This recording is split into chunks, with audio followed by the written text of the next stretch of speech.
Magandang gabi sa lahat ng nakiramay sa aming bunsong kapatid. 10 kami magkapatid.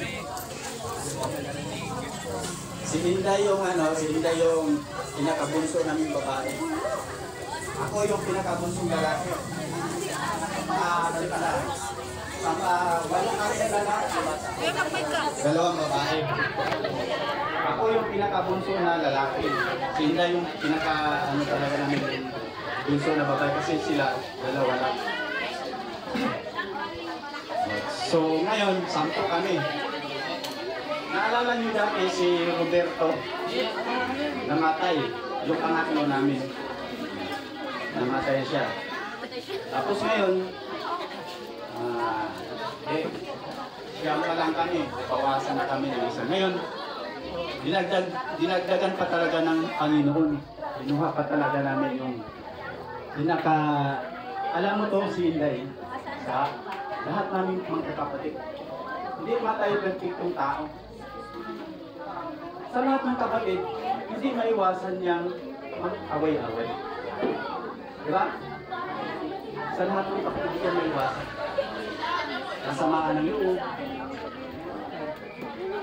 Sa katunayan si Inday, lagi yang umaano sa amin. Lagi yang umaano sa amin na bibigay ng payo. Kasi siyempre kami lamang kami lalaki. Kaya, magkano na kayo?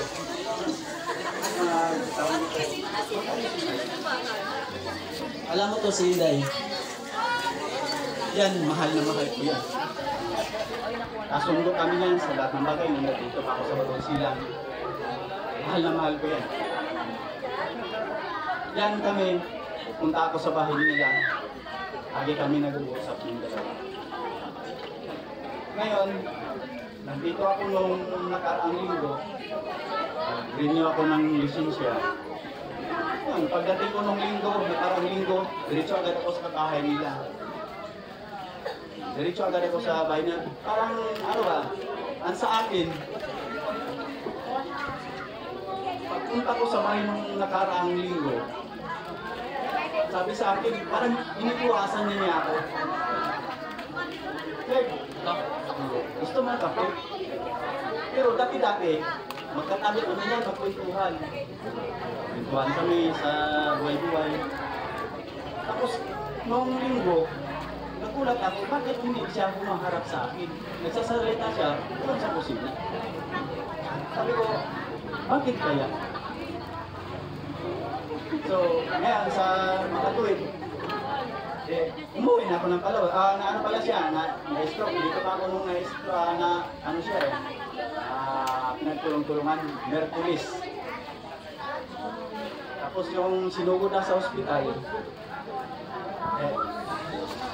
punta ako sa panganay namin doon sa Peace 12. Yung nakausap namin si Inday, ayos pa, inano niya yung asawa niya. Sabi ni Ate Bibi, dahil magpagaling ka.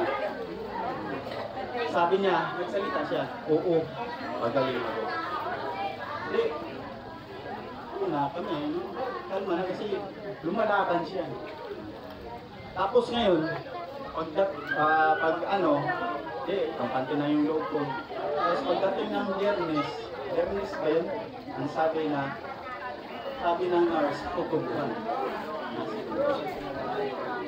Sabi ko, huwag tubuhan si Inday. Kasi, once natubuhan ka kasi, 90%, ano ka na? 10% lang yung buhay pag may natubuhan ka. Sabi ko, nangungulit na kay bayaw ko yung nurse. Sabi ko, sa aming mga kapatid, buwan decision, hindi tutubuhan. Siya mismo ang mag-final decision. Ngayon, hindi na tupad yung gusto ng nurse. Sabado ba yun? Linggo na. Linggo. Doon na ako sa barko eh. Kumuha na daw. Sabi ko, para kayo.